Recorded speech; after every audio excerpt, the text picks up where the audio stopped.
C'è stata grande preoccupazione nella notte nel Veneto orientale per capire come sarebbe evoluta l'ondata di maltempo che ha colpito la nostra provincia. A incutere timore era soprattutto la piena del Piave a San Donà. Sono scattate le allerte per la grande massa d'acqua in arrivo dal Friuli. In mattinata però non si sono segnalate criticità particolari, ma lo stato di attenzione della Protezione Civile rimane tuttora in vigore.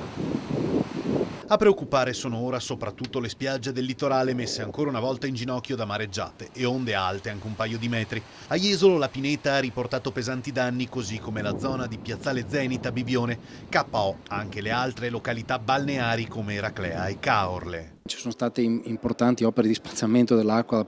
sull'Arenile, in altri comuni colpiti un po' solamente nella spiaggia di Ponente, un po' meno di Levante, ma è sempre lì il nostro un po' punto di debolezza, spiaggia più corta, e le dinamiche del mare e del vento portano a far sì che sia quella la parte di Arenile più colpita di solito. Servirà tempo per quantificare i danni, necessari interventi strutturali. Gli interventi che abbiamo chiesto non sono più tanto legati al ripascimento, stiamo operando tutti i comuni della costa insieme per poter arrivare a delle difese a mare che possano bloccare a monte la problematica, perché creare sempre strutture di ripascimento ogni qualvolta